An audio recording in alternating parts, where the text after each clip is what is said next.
तो बच्चों स्क्रीन पर आप देख पा रहे हैं कक्षा 10वीं भूगोल की पाठ्यपुस्तक। तो बच्चों हम कक्षा 10वीं में पढ़ेंगे। आज का विषय है भूगोल यानी ज्योग्राफी और आज का पाठ है बच्चों क्षेत्र अध्ययन पार्ट 2 फील्ड विजिट पार्ट 2 हम लोग सीखने वाले हैं। तो बच्चों मैं CS Patel virtual training centre Dadar Mumbai से। आइए बच्चों आगे बढ़ते हैं। बच्चों स्क्रीन पर आप देख पा रहे हैं, अगर भूगोलक की बात करें, ग्लोब की बात करें तो आप देख पा रहे हैं हमारी पृथ्वी कुछ इस तरह की है। तो बच्चों हम आज देखने वाले हैं फील्ड विजिट पार्ट 2 देखने वाले हैं। बच्चों इसके पहले हमने पार्ट 1 में अध्ययन किया था। इस बच्चों हमने उसकी जो फील्ड विजिट की बात की थी, क्षेत्रवेट की बात की थी, क्षेत्र अध्ययन की बात की थी, उसमें क्या क्या सावधानियां बरतनी चाहिए, कौन किस प्रकार की तैयारी होनी चाहिए, राइट। तो चलो ये बच्चों हम पार्ट 2 में थोड़ा सा रिवाइज करते हुए, थोड़ा सा पुनरावर्तन करते हुए आगे बढ़ते हैं। तो आइए बच्चों। तो बच्चों ये है हमारी पृथ्वी पश्चिम से पूर्व की ओर घूमती हुई। ये जैसा कि हमने पार्ट 1 में भी चर्चा की थी, तो हमारी पृथ्वी पश्चिम से पूर्व की ओर लगातार घूमती रहती है। यस, तो पृथ्वी की ये 24 घंटे में अपनी एक्सिस पर, अपनी धुरी पर एक बार घूम जाती है। उसके बाद 365 दिन में सूर्य की ओर चारों ओर चक्कर लगाती है। बच्चों पृथ्वी हमारी पश्चिम से पूर्व की ओर घूमती है और यही कारण है कि हमें सूर्य पूर्व दिशा से, प्रतिदिन हमें सूर्य पूर्व दिशा से उगते हुए दिखाई देता है। इस बच्चों तो चूंकि पृथ्वी हमारी पश्चिम से पूर्व की ओर घूमती है, तो ध्यान रखिए बच्चों। पृथ्वी हमारी जो है, यस बच्चों, अगर इक्वेटर की बात करें, भूमध्य रेखा की बात करें, तो यस बीच में जो उभरा हुआ भाग आपको दिखाई दे रहा है। अगर पोल की बात करें यानी ध्रुवों की बात करें, तो ध्रुवों पर आपको चपटापन दिखाई देता है। ये है हमारी पृथ्वी पश्चिम से पूर्व की ओर घूमते हुए। तो बच्चों हम क्षेत्र अध्ययन पढ़ रहे हैं, फील्ड विजिट पढ़ रहे हैं।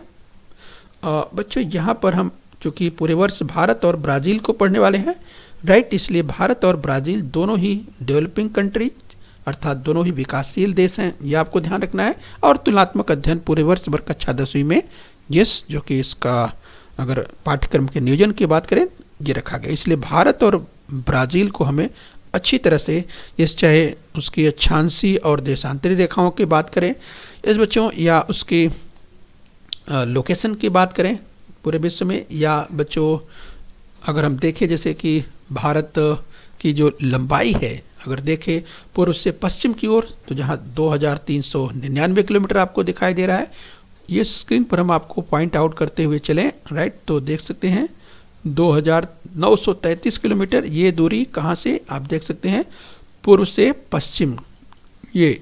और भारत की जो मुख्य भूमि की बात करें, ये उत्तर से दक्षिण की ओर आप देखेंगे, ये तो बच्चों ये है 3214 किलोमीटर। तो ये अभी आपको ध्यान रखें। इसके अलावा बच्चों भारत का जो अगर हम स्टैंडर्ड टाइम बोलते हैं, भारत का जो स्टैंडर्ड टाइम उसका जो निर्धारण है वो 82.5 अंश की जो ये पूर्वी देशांतर रेखा है, ये आपको दिखाई दे रहा है बच्चों। इसी के आधार पर ये तय किया जाता है, भारत का जो मानक समय है इसी आधार पर भारत का स्टैंडर्ड टाइम तय किया जाता है, जो कि पूरे देश के लिए है। ये ध्यान रखना है। तो चलिए बच्चों हम थोड़ी चर्चा ब्राज़ील की भी कर लेते हैं। बच्चों ब्राज़ील एक विकासशील देश जैसे भारत है, और ध्यान रखिए बच्चों भारत में जहाँ पर कर्क रेखा बीचों बीच होकर गुजरती है, वहाँ पर आप देखेंगे जैसे शून्य अक्षांश रेखा इक्वेटर जो है वो ब्राज़ील के उत्तरी क्षेत्र से गुजरती है। और बच्चों ध्यान रखिए, हम अगर ब्राज़ील की बात करें तो ब्राज़ील में जहाँ पर बच्चों आप देख सकते हैं इस इक्वेटर को आप देख पा रहे हैं, और इसके साथ ही विश्व का जो सबसे बड़ा बेसिन है बच्चों, अमेजन नदी की घाटी आप देख पा रहे हैं। विश्व का जो सबसे बड़ा बेसिन है वो यहीं पे अर्थात ब्राज़ील में ही है। यस, अमेजन नदी का जो बेसिन है विश्व का सबसे बड़ा, यस नदियों का बेसिन अमेजन का है, राइट। अपनी तमाम सहायक नदियों के साथ बच्चों ये अमेजन नदी इस बढ़ती है और जाकर के उत्तरी अटलांटिक महासागर में गिर जाती है। ये आपको ध्यान रखना है। तो चलिए बच्चों ब्राज़ील के बारे में थोड़ी चर्चा, ये ध्यान रखिए। और बच्चों हम आज जो अध्ययन करने वाले हैं, हम भौगोलिक शहर का अध्ययन करने वाले हैं और क्षेत्र भ्रमण की बात करेंगे, फील्ड विजिट की बात करने वाले हैं। पार्ट 1 में हमने थोड़ी चर्चा की थी, हम पार्ट 2 में उसी को और आगे बढ़ाने वाले हैं, राइट। तो चलिए बच्चों अगर फील्ड विजिट की बात कर रहे हैं, यस, यानी भौगोलिक सैर की बात कर रहे हैं, क्षेत्र भ्रमण की बात कर रहे हैं, तो यहाँ पर आप देख सकते हैं। तो बच्चों, भूगोल विषय के लिए यानी भौगोलिक भ्रमण भूगोल विषय के लिए अत्यंत महत्वपूर्ण अध्ययन पद्धति है, ये भी आपको ध्यान रखना है।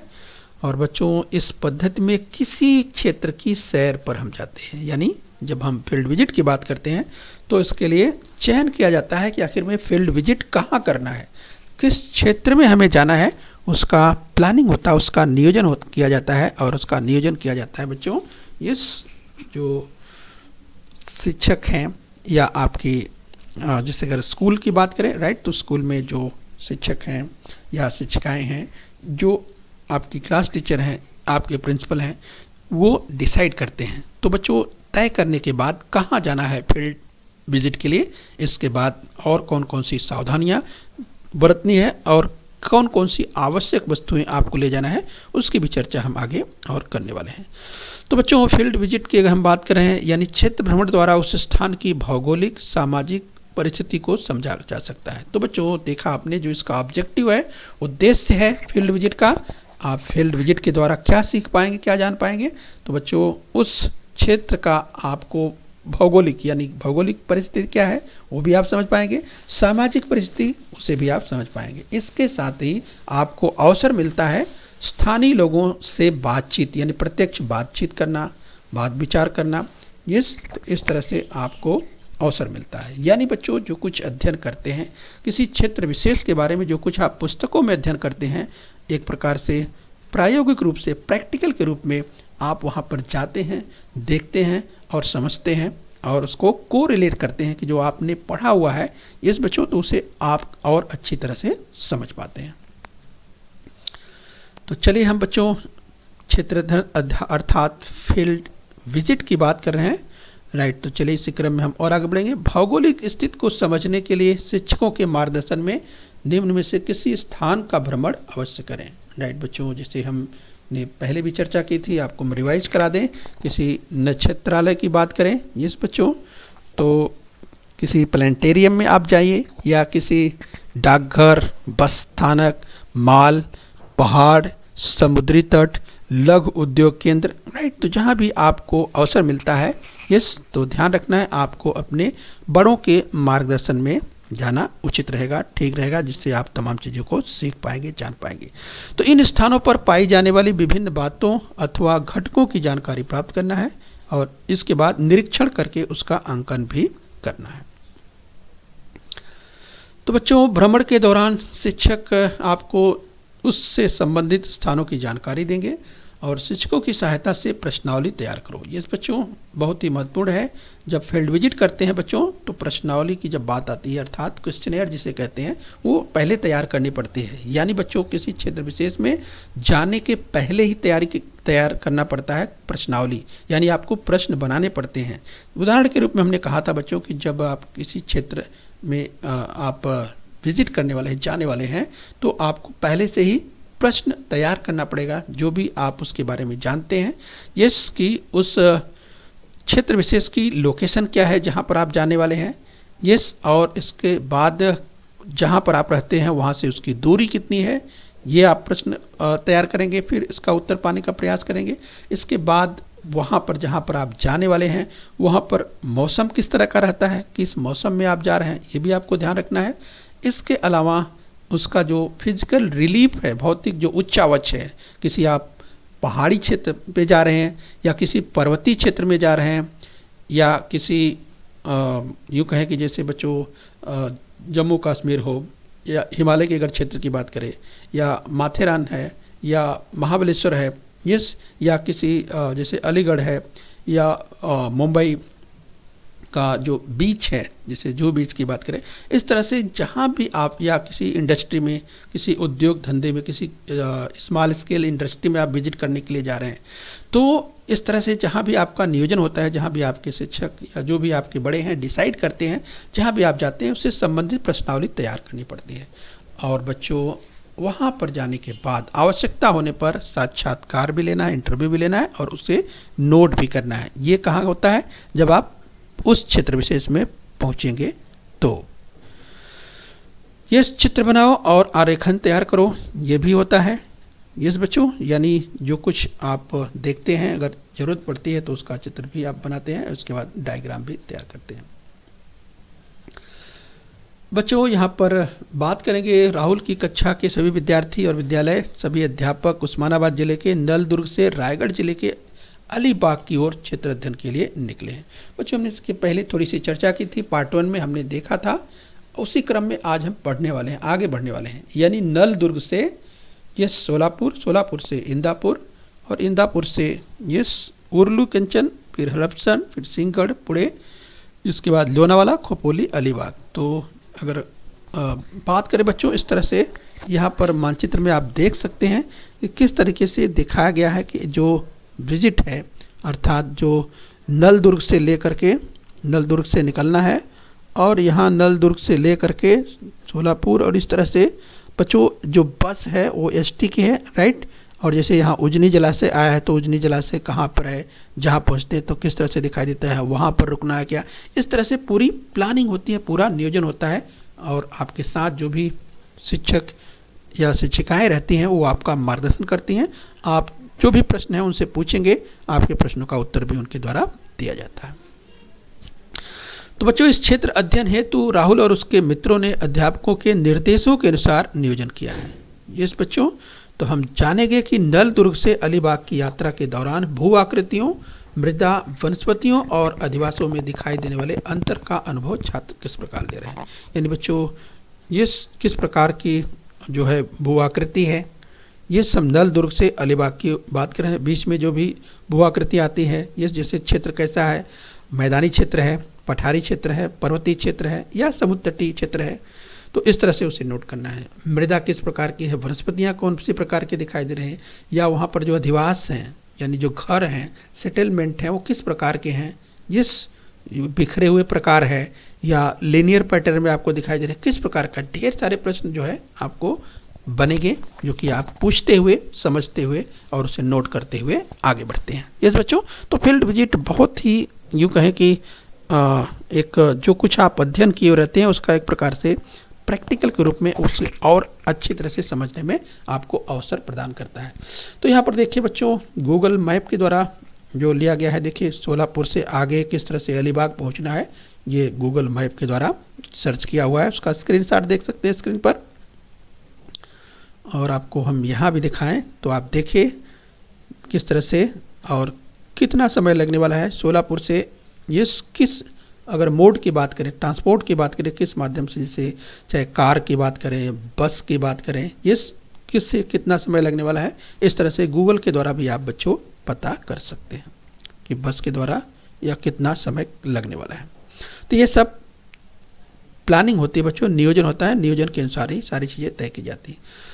अब बच्चों एक बार हम और आपको याद दिलाते हैं, जब आप फील्ड विजिट के लिए निकलते हैं तो आपके पास ये सामग्री होना जरूरी है, राइट। तो बैग आपके पास होना चाहिए, बॉटल होना चाहिए, ये डायरी होनी चाहिए, लिखने के लिए पेन होनी चाहिए, फर्स्ट एड होना चाहिए, इसके बाद उस क्षेत्र का मानचित्र होना चाहिए, इसके अलावा कंपास, आपकी अपनी कैप, कैमरा और दूरबीन, ये आपको लेकर जाना चाहिए, जिससे आप इनका यानी फील्ड विजिट का पूरी तरह से उपयोग कर पाएँ, सीख पाएँ, समझ पाएँ। नलदुर्ग पर स्थित एक प्रपात, जलप्रपात है, वो स्क्रीन पर आपके दिखाई दे रहा है। आज बच्चों इस क्रम में हम और आगे बढ़ेंगे। हमने बच्चों इसके पहले सीखा था कि पहले दिन किस तरह से अध्यापिका ने बताया कि नलदुर्ग से सोलापुर की ओर जा रहे हैं, सोलापुर के पास हम जलपान और पुणे के पास, सिंहगढ़ के पास हम दोपहर का भोजन करेंगे। इस तरह से नियोजन पहले का किया हुआ रहता है इस बच्चों। और यात्रा के दौरान दोनों ओर निरीक्षण करना है और जो बिंदु बताए गए हैं उनके आधार पर लिखते जाना है। यस बच्चों, तो इस तरह से अध्यापिका के द्वारा निर्देश दिया गया। अब जैसे भू आकृति किस तरह की है, जलाशय है क्या कोई, वनस्पतियाँ किस प्रकार की है, मिट्टी किस प्रकार की है, कृषि एग्रीकल्चर का किस प्रकार का है, तथा मानव अधिवास यानी सेटलमेंट्स किस प्रकार का, बस्ती किस प्रकार की है और अधिवासों का प्रतिरूप है अगर आपको दिखाई दे रहा है तो किस प्रकार का दिखाई दे रहा है, और उसे नोट करते हुए आपको आगे बढ़ना है। तो बच्चों भारत के मानचित्र में आप देख पा रहे हैं महाराष्ट्र, और महाराष्ट्र में अगर आप देखें तो यहाँ पर आपको दिखाई देगा उस्मानाबाद आप देख पा रहे हैं जिसकी हम बात करें। इसके बाद आप बालाघाट रेंजेज आप देख पा रहे हैं, ये स्क्रीन पर आप देख सकते हैं उस्मानाबाद आपको यहाँ पर दिखाई दे रहा है। इस बच्चों जिस ट्रिप की बात कर रहे हैं, इस जो कि यहाँ से शुरू होने वाला है, नलदुर्ग से। ओके बच्चों, तो चलिए आगे बढ़ेंगे इसी क्रम में। तो बच्चों आइए इसी क्रम में हम और आगे बढ़ते हुए, अगर रास्ते में बैसाल्ट चट्टान, अगर इस तरह की चट्टान आपको दिखाई देती है बच्चों, राइट, तो आप देखेंगे और समझ पाएंगे बच्चों ये जो चट्टानें हैं ये बैसाल्ट हैं। यस बच्चों, तो इसे भी आपको ध्यान रखना है। इस प्रकार की जो चट्टान है बैसाल्ट चट्टान, जो कि स्क्रीन पर दिखाई दे रही है। चट्टानों की परतें यहाँ स्क्रीन पर आपको दिखाई दे रही हैं, राइट। तो इस तरह से बच्चों जब आप देखते हैं फील्ड विजिट के दौरान, तो आपको नोट करते हुए जाना है कि कहाँ पर आपने क्या देखा। जहाँ पर आपको निर्देश दिया गया है जिस प्रकार से, वो आपको नोट करते हुए लिखते हुए आगे बढ़ना है। तो स्क्रीन पर आप देख पा रहे हैं बच्चों, जिससे अगर हम खेती की बात करें, इस धान की खेती आपको स्क्रीन पर दिखाई दे रही है, राइट। तो इस तरह से बच्चों जब आगे बढ़ रहे हैं, जैसे यहाँ पर आपको जब आगे बढ़ते हैं तो आपको दिखाई देता है कि बच्चों धान की खेती आपको दिखाई देती है, और बच्चों ये धान अर्थात चावल की खेती आपको दिखाई देती है। तो यहाँ पर जैसे जब आगे बढ़ रहे थे तो मेरी ने ऐसा प्रश्न किया कि हम जहाँ रहते हैं उस प्रदेश में मुख्यतः दलहन की खेती हो रही थी, सोलापुर से पुणे आते समय गन्ने की खेती अधिक दिखाई दे रही थी। अब उसके आगे उन्होंने देखा कि धान अर्थात चावल की खेती दिखाई दे रही है। बच्चों ये बस के द्वारा यात्रा करते हुए आगे बढ़ रहे हैं। तो बच्चों बताएं, अध्यापिका के द्वारा पूछा गया, मेरी ने जब ये कहा तो अध्यापिका ने बताया हाँ इसका मुख्य कारण है प्रदेश में होने वाली अधिक वृष्टि, यानी वर्षा यहाँ पर अधिक होती है। और इसके पहले आपने देखा कि ऐसी रचना वाले गढ़ और कहाँ देखे हैं, इसमें क्या अंतर है, ये भी टीचर ने पूछा, राइट। तो बच्चों वहीदा ने बताया उसके बारे में कि मैडम हम इसकी तुलना नलदुर्ग के किले से कर सकते हैं, किंतु नलदुर्ग सिंहगढ़ की तरह पर्वत नहीं है, पर उसे देखने के लिए चढ़ाई नहीं करनी पड़ती, ऐसा वहीदा ने बताया। आइए बच्चों हम धान की खेती स्क्रीन पर देख पा रहे हैं। आइए इसी क्रम में हम और आगे बढ़ेंगे और समझने का प्रयास करेंगे।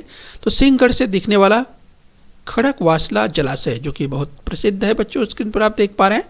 तो सिंहगढ़ से दिखने वाला ये जो खड़कवासला जलाशय है वो दिखाई दे रहा है, राइट बच्चों। तो इस तरह से बच्चे आगे बढ़ रहे हैं और शिक्षिका द्वारा बताया गया कि देखिए बच्चों सामने जो पानी का भंडार दिखाई दे रहा है वह खड़कवासला बांध का जलाशय है, और इस बांध के पानी से पुणे शहर और आसपास के क्षेत्रों में जल की सप्लाई की जाती है। और उसके बाद और आगे बस बढ़ती है तो बताते हैं अब हम कल्याण दरवाजे की ओर बढ़ रहे हैं, और यहाँ आइए और उसके आगे देखिए। तो इसके आगे बच्चों बताते हैं कि किस तरह से जैसे जैसे आगे बस बढ़ती जाती है और इस तरह से वो देख पाते। तो आपने यहाँ खड़कवासला देखा, इसके बाद बच्चों जिस जो खड़कवासला बांध का जो जलाशय है स्क्रीन पर आप देख सकते हैं बच्चों, यहाँ पर आपको एक विस्तृत एक बड़ा जो जलाशय है, जल भंडार है, भला जलाशय है, वो आप देख पा रहे हैं, खड़कवासला बांध का जलाशय है। यस, तो देख सकते हैं खड़कवासला डैम का जलाशय। आइए बच्चों इस क्रम में हम और आगे बढ़ें। यस बच्चों यहाँ पर आपको दिखाई दे रही है देव टंकी। यस बच्चों, तो बच्चों देव टंकी इसे कहा जाता है। तो स्क्रीन पर आप देख सकते हैं, हमने कहा था कि जब आगे कल्याण दरवाजे की ओर चलते हैं और वहाँ आकर देखते हैं तो बच्चों ये देव टंकी या देव टाका इसे कहा जाता है। प्राकृतिक सोते से आने वाला पानी यहाँ आकर इकट्ठा होता है, ये जो जिसे देव टंकी कहते हैं, ये प्राकृतिक सोते से आने वाला पानी आकर यहाँ इकट्ठा होता है। इस तरह से बच्चों शिक्षिका के द्वारा फील्ड विजिट में ये बच्चों को बताया जा रहा है। यस, तो इस तरह से बच्चों जानकारी दी जा रही है। इसके बच्चे उसके बाद जो है यस बाद में इसके बाद जो है सिंहगढ़ पर मिलने वाले व्यंजन की बात की, तो जो तरह तरह के व्यंजन मिलते हैं उसकी चर्चा हुई, राइट। जो कि जो नियोजन था सिंहगढ़ में व्यंजन का, भोजन का, यस, तो ये देख सकते हैं। इसके बाद बच्चों आगे बढ़ते हैं, विद्यार्थी थोड़ा वहाँ खाने पीने के बाद और आगे जब बढ़ते हैं बस में, तो बस इसके बाद पुणे शहर की ओर निकल जाती है और शहर तक पहुँचते पहुँचते शाम का जलपान करते हैं और उसके बाद भी बाजार में घूमने के लिए निकलते हैं, राइट बच्चों। थोड़ी देर में शिक्षिका द्वारा बताया गया कि लोकप्रिय स्थान वो आ गया, स्क्रीन पर दिखाई दे रहा है शनिवार वाड़ा। बच्चों ये शनिवार वाड़ा जो कि पुणे में है और बहुत चर्चित है, बाजारों के लिए प्रसिद्ध, यस बच्चों, ये शनिवार वाड़ा जो है बाज़ारों के लिए प्रसिद्ध है। जो उसके बाद हम बात करें इस बच्चों तो तुलसी बाग, इसके बाद रविवार पेट, महात्मा फुले मंडी, ये स्थान हैं जो कि पुणे में घूमने लायक हैं। तो इस तरह से जो नियोजन होता है। यस बच्चों, तो जो हम बात कर रहे हैं तुलसी बाग, तो देखिए स्क्रीन पर तुलसी बाग देख सकते हैं। बाजारों की जब बात करते हैं तो तुलसी बाग स्क्रीन पर आपको दिखाई दे रहा है। यस बच्चों, उसके आगे आप देखिए तो आपको रविवार पेठ दिखाई दे रहा है। राइट बच्चों, तो रविवार पेठ आप देख सकते हैं। इस तरह से जब प्रसिद्ध बाजार हैं वो स्क्रीन पर आप दिखाई दे रहे हैं, आप देख सकते हैं। इसके अलावा बच्चों बात करें तो आगे देखिए स्क्रीन पर दिखाई दे रहा है महात्मा फुले मंडी, महात्मा फुले मंडई आप देख सकते हैं बच्चों। जब चर्चित स्थानों की बात करते हैं तो ये इन तमाम स्थानों पर आप घूमने वाले हैं, ऐसा टीचर ने जो है शिक्षिका ने बताया। यस बच्चों, तो यहाँ पर थोक और खुदरा बाजार हैं और यहाँ आप कुछ खरीदारी भी कर सकते हैं, लेकिन ध्यान रखना है कि आपको निरीक्षण में इसे लिखना है। राइट, और इसके बाद बच्चों सभी घूमने के बाद फिर निश्चित स्थान पर सब लौट आते हैं। रात का भोजन करने के बाद वे सो जाते हैं। तो इस तरह से बच्चों अगर आगे की बात करें, अगले दिन फिर अलीबाग की ओर बस निकल पड़ती है बच्चों। उसके बाद आगे बढ़ रहे हैं और अध्यापिका ने बताया कि अब हम मुंबई पुणे हाईवे पर चल रहे हैं और अब हम लोनावाला के पास, बच्चों लोनावाला के पास जो है राजामाची, जो स्क्रीन पर आप देख पा रहे हैं, राजमाची बहुत ही प्रसिद्ध स्थान है। तो आप देख सकते हैं बच्चों, जो लोनावाला जो लोग यहाँ पर जाते हैं, राजमाची वो स्थान है। तो बच्चों क्या आपको भू आकृति में कुछ परिवर्तन दिखाई दे रहा है? बच्चों यहाँ पर देख सकते हैं, यहाँ पर भू आकृति के संदर्भ में आप देख सकते हैं आपको पर्वतीय क्षेत्र यहाँ पर दिखाई दे रहे हैं। ये आपको तमाम जलप्रपात दिखाई दे रहे हैं। राइट, तो इस तरह से बच्चों आपको नोट करते हुए लिखते हुए आगे बढ़ना है। तो ये तुषार ने बताया, हाँ हमें ये पहाड़ी प्रदेश दिखाई दे रहा है, घरों की संख्या कम है। लोनावाला के आगे जाकर के बस राजमाची के पास रुकती है और इसके बाद भू आकृति की जानकारी वहाँ पर दी जाती है। आइए बच्चों, इसी क्रम में हम और आगे बढ़ते हैं और देख पा रहे हैं सह्याद्री पर्वतों में स्थित जलप्रपात। तो स्क्रीन पर आप देख सकते हैं बच्चों, पश्चिमी ढलान की ओर अनेक जलप्रपात एवं झरने दिखाई दे रहे हैं। इसके बारे में हम पहले भी कक्षा 9वीं कक्षा में भी पढ़ चुके हैं। राइट, तो ये सह्याद्री पर्वतों में स्थित जलप्रपात आपको दिखाई दे रहा है। फिर बच्चों इसी क्रम में जब आगे बढ़ते हैं तो आगे उन्हें दिखाई पड़ता है खंडाला का बोर घाट, बहुत प्रसिद्ध ये पश्चिमी घाट का बोर घाट, इसे खंडाला घाट भी कहा जाता है, जो स्क्रीन पर आपको दिखाई दे रहा है। इस तरह से टीचर के द्वारा बताया जाता है। आगे यहाँ पर वृक्ष, घर, मृदा, ये सब का निरीक्षण करते हुए आगे बढ़िए। ये इस तरह से बच्चों निर्देश दिया जाता है। आगे जो दिखाई देते हैं बच्चों सागौन के वृक्ष, बच्चों सागौन का वृक्ष जो कि पर्णपाती वन का वृक्ष होता है, जो स्क्रीन पर आपको दिखाई दे रहा है। और इसके आगे बच्चों बात करें, सागौन का वृक्ष बहुत ही मजबूत टिकाऊ होता है। और बात करें देवराई और बनराई, राइट, ये भी आप देख सकते हैं बच्चों, इस भाग में अनेक बनराइयाँ और देवराइयाँ हैं, जो स्क्रीन पर आप देख सकते हैं। धान की खेती और औद्योगिक क्षेत्र उसके आगे दिखाई देने लगते हैं। यस बच्चों, तो यहाँ पर हम और आगे बढ़ेंगे और बच्चों आगे हम जब बढ़ेंगे तो अब आगे बढ़ करके अरब सागर की ओर। यस बच्चों, तो उसके आगे थोड़े ही देर पे हम सागर के किनारे पहुँचने वाले हैं। और बच्चों हम कौन से सागर किनारे पहुँचने वाले हैं? यस, तो हम पहुँचने वाले हैं अरब सागर के किनारे। राइट, ये भी आपको ध्यान देना है। सब बच्चों ने एक साथ बताया कि हम अरब सागर। ओके, तो यानी अलीबाग पहुँचते ही हमारे ठहरने के स्थान पर पहुँचने के लिए हम सबसे पहले वहाँ पर जो तलाठी कार्यालय वहाँ जाएंगे और इसके बाद विद्यालय में तैयार की गई जो प्रश्नावली के आधार पर जानकारी प्राप्त करना है। तो इस तरह से शिक्षिका द्वारा बताया गया। अब बच्चों आ गया वो स्थान कुलाबा का किला। बच्चों अब आ गए हैं अरब सागर की ओर बच्चे, और यहाँ स्क्रीन पर आप देख पा रहे हैं बच्चों ये कुलाबा का किला जो आपको स्क्रीन पर दिखाई दे रहा है। बच्चों तो यहाँ पर जो अध्ययन करने वाले हैं, देखने वाले हैं, ये किला देखेंगे, उसका नाम है कुलाबा का किला। और बच्चों उससे अलीबाग का किला भी कहते हैं। ध्यान रखिए। और बच्चों ऐसे समय में ज्वार भाटे का भी अध्ययन यानी ध्यान करना होगा, क्योंकि यह किला तट से दूर सागर में है। बच्चों ध्यान रखिए, अगर किले की बात करें तो चूँकि यह समुद्र में सागर में है। और बच्चों कक्षा 9वीं में हमने सागरी लहरों के बारे में अध्ययन किया है कि लहरों के द्वारा बनी हुई कुछ भू आकृतियाँ ये हमें यहाँ देखने को मिलेगी, राइट। तो लहरों के द्वारा यानी समुद्री लहरों के द्वारा कुछ भू आकृतियाँ आपको दिखाई देंगी, तो आप याद कीजिए कुछ। तो जैसे बच्चों ने बताया पुलिन, सागरी गुफा, तरंग घर्षित मंच, बालुका भित्ति, राइट। तो विद्यार्थियों ने इसके बारे में भी बताया। यस, तो आप स्क्रीन पर देख पा रहे हैं कोलाबागा किला। तो इस तरह बच्चों जो है वो स्क्रीन पर आप देखिए, जिस अलीबाग का सागरी तट आपको दिखाई दे रहा है, जो सुंदर और रमणीय ये तट, अलीबाग का सागरी तट, जहाँ पर बच्चों को विजिट करना है, जो कि यहाँ पर उन्हें तमाम चीज़ें सीखना है, जानना है। इस तरह से बच्चों जो फील्ड विजिट है, फील्ड विजिट में जो उनका ऑब्जेक्टिव था, इस देखा आपने नल दुर्ग से अलीबाग तक उन्हें तमाम जानकारियाँ प्राप्त की और अब यहाँ पर वे आ चुके हैं इस अलीबाग के सागरी तट पर। यस बच्चों, और यहाँ पर वे जो अपना उनका उद्देश्य है, जो जानकारियाँ हैं, वे प्राप्त करने वाले हैं। तो अलीबाग का सागरी तट स्क्रीन पर आप देख रहे हैं बच्चों, अलीबाग का सागरी तट स्क्रीन पर आपको दिखाई दे रहा है। यस बच्चों,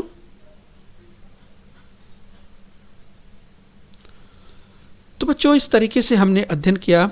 इस फील्ड विजिट के लिए हमने देखा कि नल दुर्ग से लेकर अलीबाग तक, यानी बच्चों क्षेत्र अध्ययन का कितना इम्पोर्टेंस है, ये सब जगह उन्हें सीखने के लिए, जानने के लिए अवसर मिला, जो कुछ उन्हें अध्ययन किया था। और शिक्षिका के द्वारा जो क्वेश्चनेयर, जो प्रश्नावली तैयार की गई थी, उन प्रश्नों का उत्तर लिखते हुए आगे बढ़ना था, राइट बच्चों। तो चलिए ध्यान रखिए, क्षेत्र अध्ययन में प्रश्नावली का क्या महत्व है, राइट। तो आप कोशिश करेंगे, प्रयास करेंगे, लिखने का प्रयास करेंगे आखिर में प्रश्नावली का क्या महत्व है। इस बच्चों हमने इसकी चर्चा की, तो आप अपने हिसाब से आप लिखने का प्रयास कीजिए।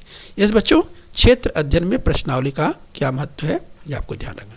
तो चलिए बच्चों, यहाँ भी आप देख सकते हैं कि कुछ लोग हैं, यस फील्ड विजिट किए हुए हैं, अर्थात वे तमाम तरह की जानकारियाँ इकट्ठा कर रहे हैं। तो इस तरह से बच्चों जब क्षेत्र अध्ययन के लिए निकलते हैं तो प्रश्नावली तैयार करना है और जो कुछ आपको तमाम प्रश्नों के उत्तर उसमें नोट करना है, राइट। तो चलिए बच्चों, मेहनत करते रहिए, अपने स्वास्थ्य का ध्यान रखिए और खूब परिश्रम कीजिए और अधिक से अधिक अंक प्राप्त कीजिए। तो बच्चों बृहन्मुंबई महानगर पालिका के चैनल को सब्सक्राइब भी कर लीजिए। ओके बच्चों, खूब मेहनत करते रहिए। ओके बच्चों।